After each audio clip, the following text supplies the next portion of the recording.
even John Templeton said that if you want to do anything, earn superior returns, you have to do something different from the herd. So yeah, the endeavor is to try to look for ignored segments of the market. The first 10, 15 years of my career, I was focused on the business, earning commissions, creating capital, and learning from the masters. But as fate would have had it, after a year of trading on the floor of the Calcutta Stock Exchange, I started adapting and enjoying the thrill of the business, and the rest is history. That's the beauty of the public markets, is that where you go wrong, you can just exit, So where we feel we have a discomfort or where we go wrong, where, we're happy to accept our mistakes and move on and cut our losses. So there have been...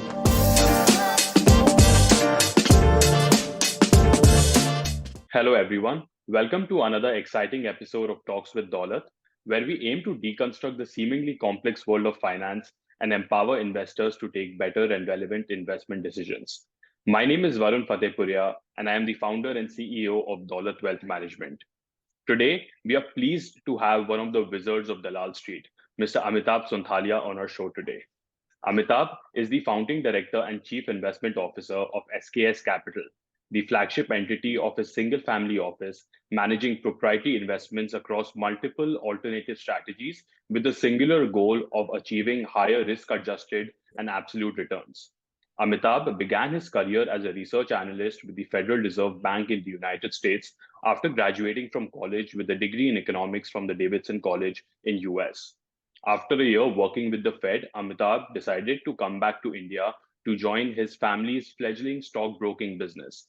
He gained some valuable experience in the early 1990s as the Indian capital markets and the economy were going through a strong wave of reforms. He developed some close relationship with the Indian investor community, forging relationships with some of the biggest institutional, corporate, and ultra high net worth individuals across the country and globe. Amitabh also completed his executive MBA from the University of Chicago's Booth School of Business in Singapore. Amitabh, it is an absolute pleasure to have you join us today. We have a lot of questions, some from me, some from our investors, and a whole lot of from our audience. So we cannot really wait to dive in and get started. Thanks a lot, Varun, for your kind introduction. Like I said, I'm a bit camera shy, so I'll try and make the best shot of this. No. So obviously, I think it's been a bit of a journey for you personally, right, Amitabh ji? You went to the United States to pursue a career over there, worked there for a year, and then decided to come back to India to help your father in his stockbroking business, right? Obviously, I think your journey over the last 3 decades has been one of perseverance, one of humble beginnings, and now you have really managed to outshine yourself. What was the thinking back then in the early days to, leave a well-paying job, come back to India and start something or really grow something from the ground up? So Varun, undergrad education in the US was a really life-changing experience for me, post which I was on a professional career track and had planned to get an MBA from either Duke or IIM Kolkata, both of which had offered me a place starting in 93. While I was waiting for that, I was also interviewing for jobs. So I did not come back with the intent to join my family's stockbroking business, but was more out of default and while I was kind of killing some time and decided, my dad needed some help. So I thought I'd, for lack of better options, I sort of, joined his business. But like I said, it wasn't really a progressive or conducive environment for growth for somebody with my background, educational background. But as fate would have had it, after a year of trading on the floor of the Calcutta Stock Exchange, I started adapting and enjoying the thrill of the business, and the rest is history. Yeah, absolutely. Right. I mean, in hindsight, we can always join the dots, right? Once we have achieved a certain level of success. But as I can imagine, putting myself in your shoes, obviously those decisions were tough. It was not obvious at that point in time.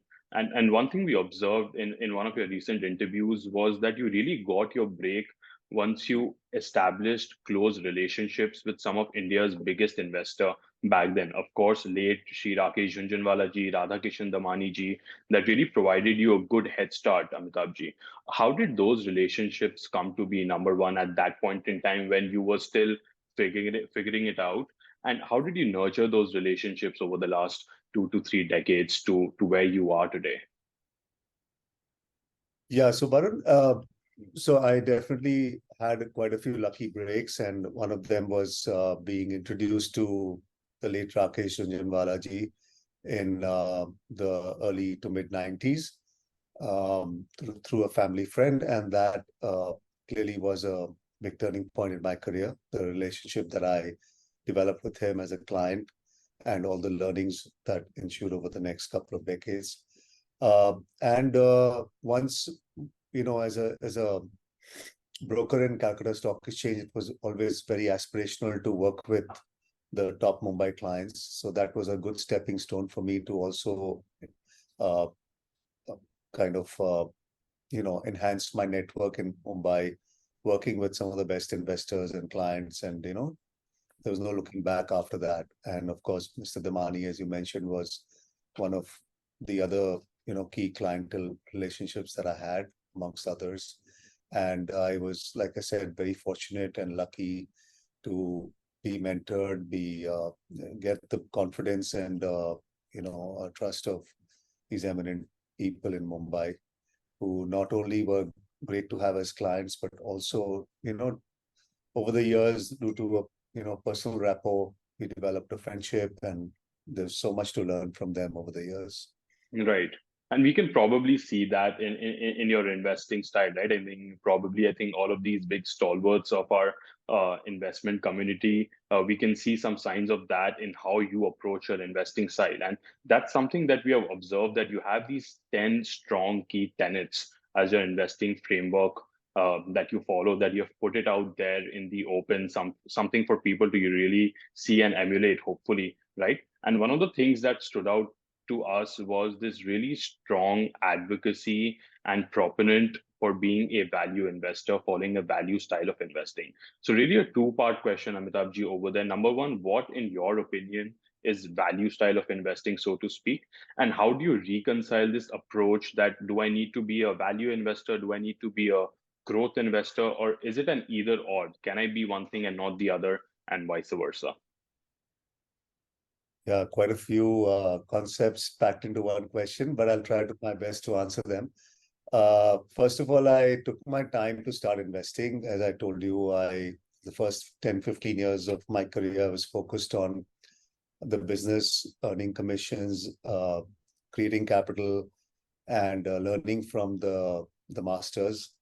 And I didn't really invest or trade on my own account almost for 15 odd years. But after doing my executive MBA from Chicago, I think I started a small research team, and then kind of started. By that time, I had the benefit of experiencing the mistakes and the successes of the great masters, and I felt I had the necessary educational and background and the experience to start investing and trading on my own. So that my investing journey actually started much later into my career, almost halfway through my career. And as I guess there was a lot to learn from the others, but in the end, I also realized that if I were to be a successful investor and trader, I'll have to develop my own style, and rather than emulate somebody. Of course, with all, there's everybody has their nature and nurture. So I thought I'll serve my interests best if I were to be true to myself and true to my own weaknesses and strengths with investing and trading. So with that, what obviously always appealed to me, given my educational background, given my business school background with Chicago, of course, was I came across this article, this rather a piece by James Montier, one of my well admired investors globally, called 10 Tenets of My Investment Creed. And basically, the 10 tenets were, I'll just list them out quickly, were value, value, value, be contrarian, be patient, be unconstrained, don't forecast, cycles matter, history matters, be skeptical, be top down and bottoms up, and treat your clients like you would yourself. So in some ways, this article pretty much summarized everything that I naturally believed in, and I sort of put that up on my website. That is something that I've always kept a copy of on my table for the last 10, 15 years to kind of remind myself how these things have shaped who I am. So, as I said, it's obviously a very generic article also, because in the end, how you practice them, how you actually apply them to day to your investing and trading style is what matters. But broadly, it was this, and the generic approach to that was to, as I said, one of the tenets is be unconstrained. So whereas my background and exposure was mainly on the public market side, I also like to I realize that equity markets are very volatile, and then there are years when there are negative returns, drawdowns, and I wanted to de-risk myself from that. Any sort of mistakes on that front that say have a couple of really bad years to lose my confidence. So I thought it's always good to diversify across asset classes. So I would always be look out for value opportunities even across, let's say, high yield debt or structured finance, or as we went along in other sophisticated asset classes, and now that's obviously much more popular to do multi-asset class investing, including quant, including long short strategies, arbitrage, and so on and so forth. So that's a great point that you mentioned, Amitabh ji, and that it provides a perfect segue into our next question that we wanted to get your opinion on was the importance of asset allocation, the importance of diversification, right? We as investors typically know you as a public market investors investing into equities primarily, but we also know, as we were discussing offline, you are as much invested into other alternative strategies, whether that's debt, whether that's alternatives on the performing credit or the private credit side. And sometimes as investors, it is easy for us to get lost in the mark to market movements of equities. What advice would you have to investors today about the importance of asset allocation, importance of the proverbial not having to put your eggs into one basket? Yeah, so like I said, it's I've sort of followed a thumb rule of I would say 50% type of my exposure has tended to be more in the public market side, and the rest 50 tends to be diversified between safety assets, which could be cash and liquid, and some things which give you decent returns, which also is liquid to take advantage of any short-term opportunities, say roughly about 10%.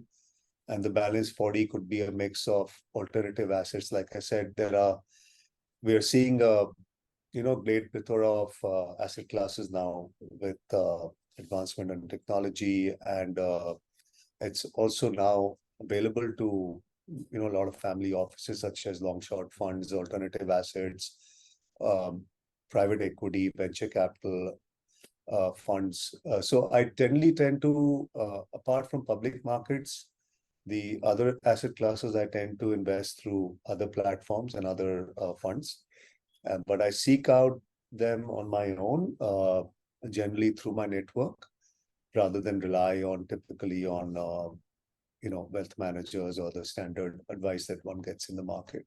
So there are exposures to a lot of yield-based assets, let's say warehousing funds or high-yield credit funds, through various different differentiated platforms. Yeah, so some are more moderate risk, some are higher risk, but generally one tends to go with seek out higher risk-adjusted returns. Not necessarily the highest returns, or not necessarily the safest ones out there. Absolutely right. I think as investors, sometimes it is very easy to get detailed and chase the highest sort of generating instruments. But I think somewhere along the journey, people also tend to mistake that it is so much more about losing less in a bear market than about gaining the most in a bull market, right? I mean, something, if you're able to stand that volatility of equities, you're probably better off putting all of your money over there. But if you're an investor who much rather have a smoother investing journey, then at that point in time, having a well diversified portfolio of lowly correlated assets, as you just talked about, would work well for a lot of the investors, even if they are not sort of have the ticket size of investing into alternatives like private equity and performing credit, right? So just talking specifically about your own personal journey, and we have seen that you tend to be a bit of a contrarian when it comes to uh, investing in public equities, and intuitively that is where a lot of the returns tend to also accrue, right? What is that one contrarian bet, if you want to talk to our investors today, that really gave you that so-called multi-bagger return? So there have been quite a few, Varun, but as you rightly said, there is, even John Templeton said that if you want to do anything, earn superior returns, you have to do something different from the herd. So yeah, the endeavor is to try to look for ignored segments of the market where, or ideas where, which is A, ignored, and B, under-owned, and C, where there is fairly, good value, and one has a thesis on why that value can be unlocked. So one recent example in the last few years would be, if I were to name a company with the disclaimer that I have a significant part of my portfolio invested in it, is a company called LT Foods, which is better known by its Daulat brand. So it's been in a sector which has been not been so, which is basically the branded basmati rice sector. So it's in the food, in a generic terms, it's in the food business, it's in the branded food segment. It's got a global business with, so it does tick a lot of the boxes that I like about the business. Boring, but it also has been a steady kind of a mid-teens growth business in terms of both revenues and profitability. It's got a strong management team, a strong business family.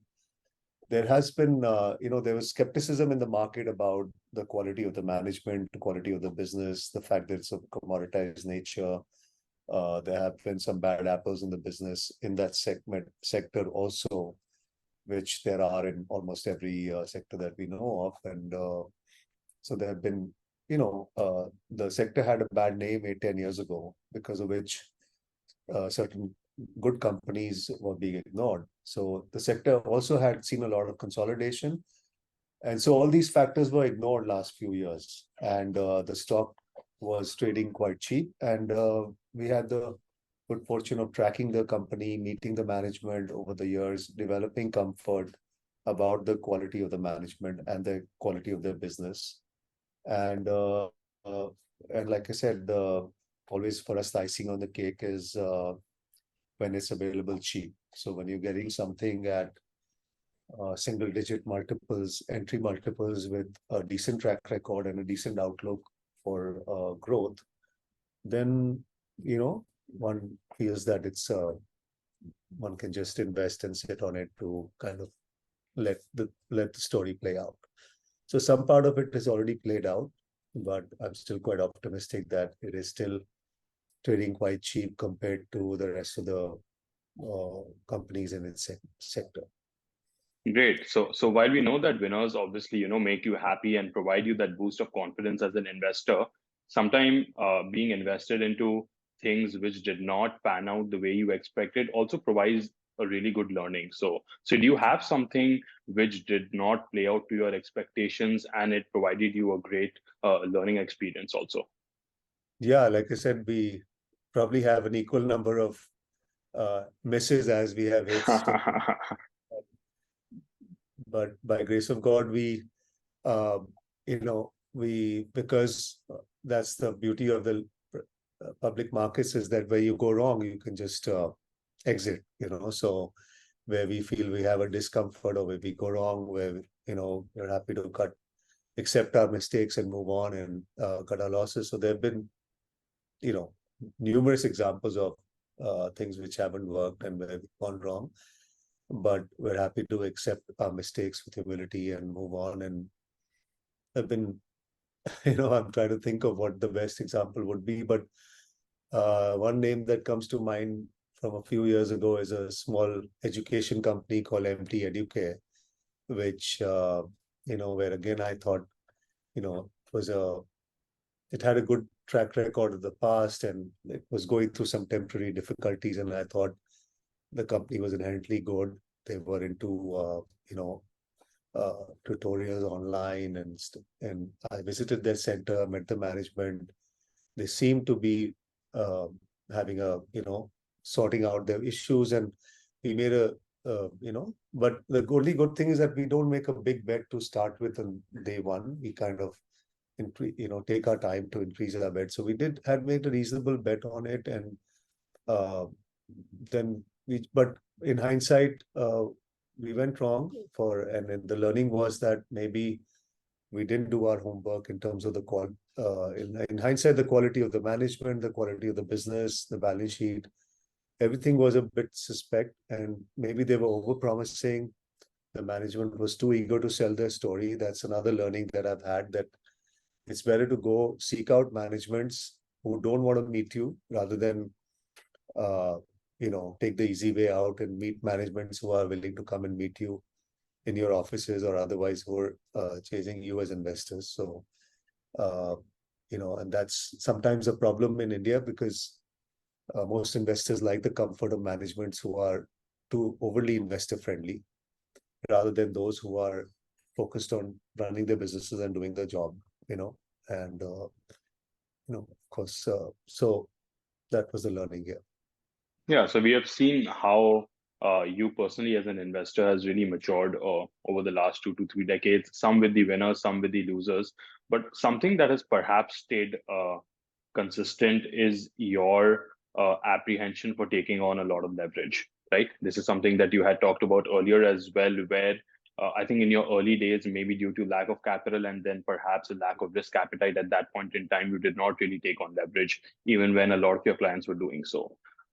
Today, perhaps the situation could be the same, but we are seeing a lot of youngsters getting into F&O trading and losing a lot of money just because the access is so easy, right? What advice, Amitabh ji, today would you have to investors who are either getting started with investing, getting onto hooked with F&O and leverage, and then probably at some point in time will burn their fingers if they do not do this full time?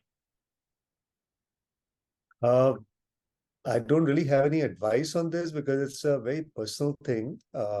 Like I said earlier, for me, leverage was not true to my nature, just my conservative sort of background, experience, education. Somehow, naturally, I never, I sort of took to leverage. And there's something I was never comfortable with, to borrowing and investing or trading beyond my means. But at the same time, my mentor and guru was a master at it. So that's something that he was very good at, and I admired that. And I could have easily have followed in that footsteps because I saw it really work well for him. But I also accepted that that was not part of my nature. So here was the main thing which I guess one has to keep in mind, that you just have to go with your own nature while investing. So it didn't suit my nature, so I just stayed away from it. It was not so hard for me to stay away from it. So Amitabh, that provided a good segue also into the concept of risk management, where again it is an underappreciated concept, especially with the retail investors. They do not tend to fully grasp what risk is and how they can control and manage what they have, especially during a downturn. Right? You as a big institutional also investor managing your own capital, how do you personally see risk, and what are some of the key risk management practices that you have in place? Yeah, Varun. So risk is something which is often misunderstood. Not that I can claim to be an expert on that, but broadly, one, of course, as we discussed earlier, is just to be diversified across different asset classes is one way of managing risk that, for me, of course, the two ways to look at risk, one is volatility and the other is permanent loss of capital. I think what's far more important risk as far as risk is concerned is permanent loss of capital. And but of course, the standard measure of risk is volatility also, which is one can argue not really risk. That's just fluctuations. So there is a little bit of a problem in terms of how we measure risk also. In equities, there tends to be a huge drawdowns, as we know. Of course, as some investors have a stomach to digest those big drawdowns more easily, and some don't. I personally belong to the latter camp. I don't like to see big drawdowns in my portfolio. That does shake up my confidence levels, and I also do tend to get swayed a little bit in terms of the prevailing sentiment. So one way I kind of manage that is just to cut exposure when there is the sentiment cycle turns, and reduce my holdings to go with the trend, and vice versa. And generally not try to catch the bottoms or the tops, because you can't really, time that exactly. But there's like I said, and the other way is just to be diversified and kind of have a mix of assets, hopefully, which are uncorrelated. Got it. And talking about tops and bottoms, obviously, I think given where we are in the environment right now, I think specifically with the mid cap and the small cap space, the exuberance that we have seen in both of these segments over the last probably year to date, right? I mean, it has been somewhat extraordinary, primarily driven by retail investors' euphoria, right? And obviously, we are seeing some signs of frothiness. How do you view when a particular segment has become frothiness? Are there some key metrics that you typically track, and how are you seeing the market today right now, specifically in those segments? I don't think I can pinpoint any key metrics that I track. It's more of a intuitive thing. As you rightly said, there is a lot of frothiness in the certain segments of the market. And we've seen that movie before. We've seen that in 2018. We saw that in 2021. So one of the tenets, as you recall from what I said earlier, cycles matter. So part of the cycles is the sentiment cycle, the greed and fear cycle, emotions, behavioral economics, science, the trend, sentiment cycle. So all these things constitute, for lack of a better word, a certain type of cycle in the market, which is not exactly a business cycle. So we've seen that in the past, that there's a wave. When that wave is there now, that how much that wave rises is again anybody's guess. But we're in that. It just seems that all the markers do point to that wave being quite mature. The way the SME, the indicators that keep coming across is the flurry of SME IPOs, the kind of excitement that we're seeing in terms of oversubscriptions of hundreds, 400,000 times, the listing gains of these unknown names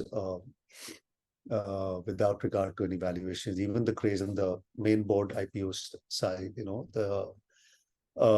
and of course the frothiness in a lot of the small and mid caps, the continued trend that we've seen in the last 6 months or so, which, it always starts as a trickle and becomes a flood. And of course, the flip side of that is markets were looking hugely attractive back in March after a almost a two-year consolidation, valuation-wise, sentiment-wise, everything. It turned around from there, and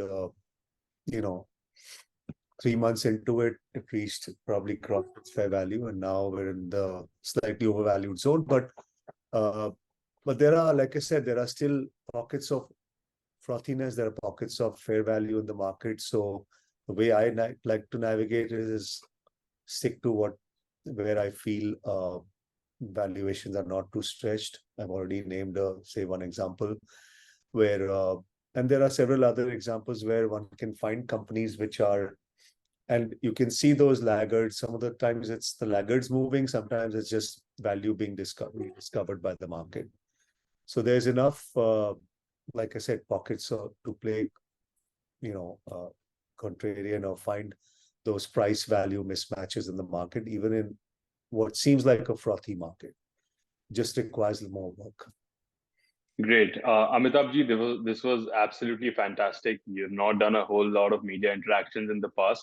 So we'll take this one on our back of putting you out there in front of the camera, and hopefully our audience, our investors actually get a chance to hear from you directly how investors are actually thinking about the market today, where are they finding pockets of opportunity, and most importantly, what can they learn from an investor who has started small and really spent the better half of 3 decades investing in the Indian public equity markets, seeing multiple cycles of ups and downs. So hopefully our audience got to learn quite a bit from one of the wizard of Dalal Street, right from Kolkata.